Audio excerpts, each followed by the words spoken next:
This is the true story of 5 sailors shipwrecked in the Atlantic with no food and no water. We're gonna die! Every choice they make is life or death.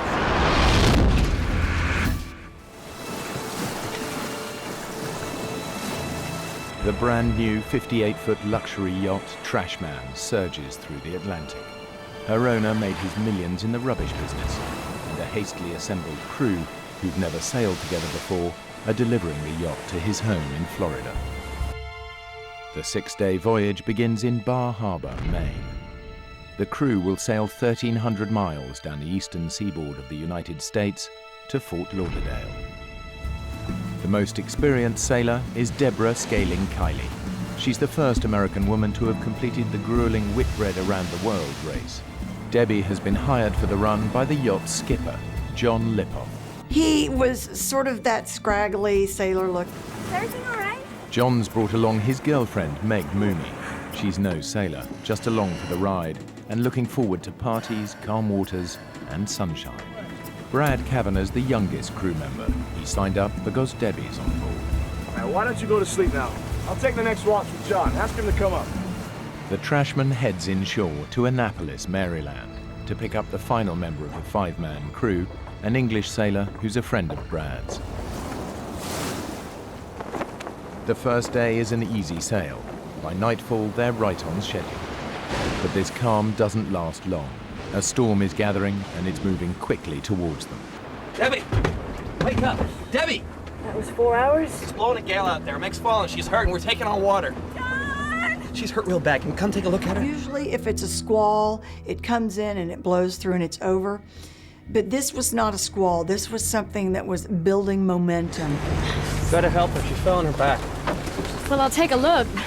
Meg had gone up on deck, and when the boat fell and wiped out, her tether didn't keep her from falling. I was like, what was Meg doing on deck to begin with? She rolled over slightly, and you could see the bruising begin, and it was all through the kidney area. I could just tell she was in so much pain. John discovered that he didn't have any charts to take him into this part of the coast.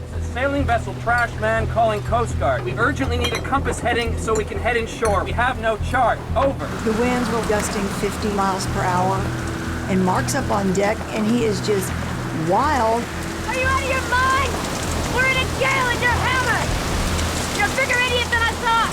The yacht's sails are ripped off in the storm, so John turns to the engine in a last-ditch attempt to power through the waves. The alarms all went off and the engine overheated.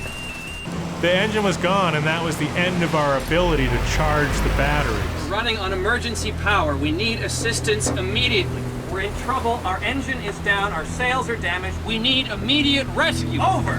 Since the 2 merchant vessels are the closest ships to the Trashman, the Coast Guard requests that they head towards the yacht to assist. Help is at last on its way.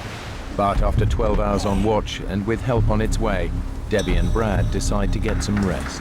Without sails or an engine, the yacht's almost impossible to steer. So Mark ties off the helm and heads down to sleep. Debbie! Debbie! We gotta get out of here!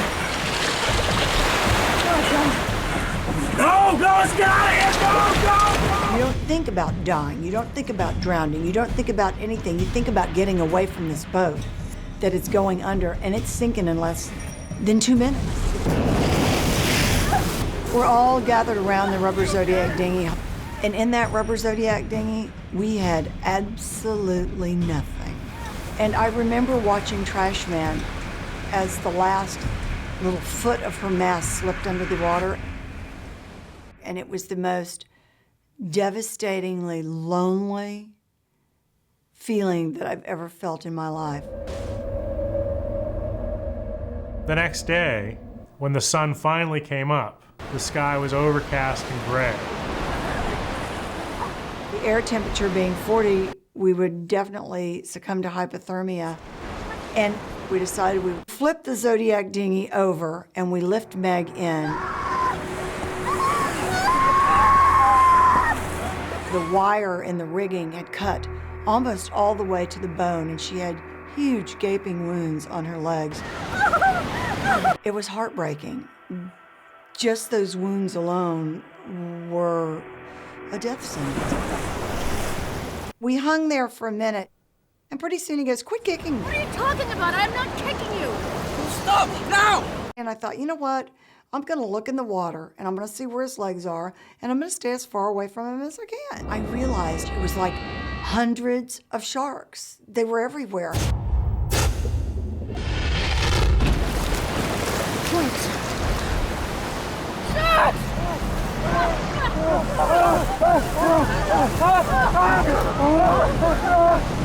And just the minute we got in, fins just everywhere in the water. And I don't mean like 2 or 3. I mean 10, 20. They were everywhere. I've never seen so many sharks in my life, not in my entire trip around the world. To this day, I don't know why the sharks didn't attack us that night, with all of us treading water, with Meg's legs bleeding. By nightfall, the storms died down, but the sharks are still out there. Day 3, and the crew of the Trashman are still adrift in the Atlantic, suffering from dehydration, infection, and the fear that they'll never be found. We were in absolute agony because we were starting to get massive staph infections all over our bodies. These staphylococcal infections are caused by bacteria entering cuts in the skin. They can soon attack the heart and lungs, and Meg is at particular risk because of her open wound. Night 3, with all the infection coming on, and the starvation setting in, we all were getting very delirious. What are you doing? That stuff will kill you. Drinking salt water dehydrates your body even more, and it causes kidneys to shut down, and you begin to have delusions. And ultimately, if you drink salt water, it will kill you. It was just like I was watching some crazy play. I want my facts! I see land! I see land! This went on all day long. The monotony of it was starting to drive me crazy. And then all of a sudden, he jumps off the side of the boat. John, get back in the boat, John. John, go back in the boat. There's just physically not enough strength in me to force him not to go. All of a sudden, we just hear this shrill scream. There wasn't any doubt what had happened to him. The sharks got him. The sharks never left. The 4 remaining survivors of the Trashman cling to life as they drift helplessly in the Atlantic. I'm just going over for a minute. Just to stretch my legs. Just for a moment. Bam! There's like this frenzied attack, and the sharks are eating Mark underneath the Zodiac. The sharks now had a taste of what they'd been following for days, and they wanted more. And it lasted for what seemed like an eternity, like hours. When we woke up, Meg was dead in the bottom of the dinghy. And so we decided that we would take off her shirt and all of her jewelry so that we could give those to her family.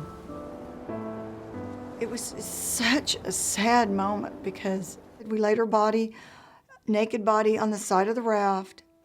And then we decided that we couldn't just push her over, that we had to give some kind of a funeral. And so we said the Lord's Prayer and Psalm 23, and then we just gently pushed her body overboard.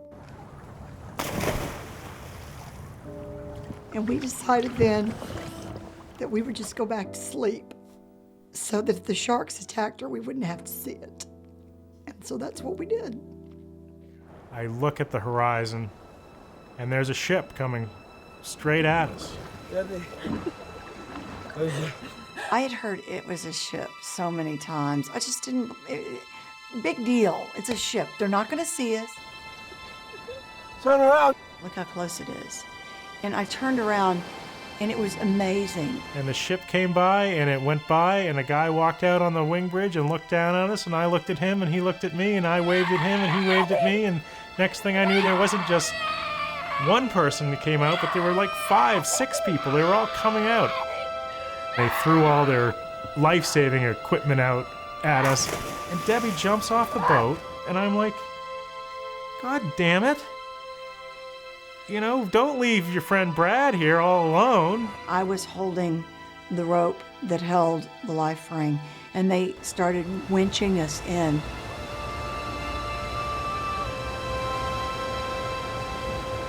And then a big sailor picked us both up. And when they finally hand me off to the last guy, he just gently lays me on the deck, and I realized that they were Russian. And I didn't care. It was, I didn't care where I was going. I didn't care who these people were. I was lying there, and Brad was there, and we were alive.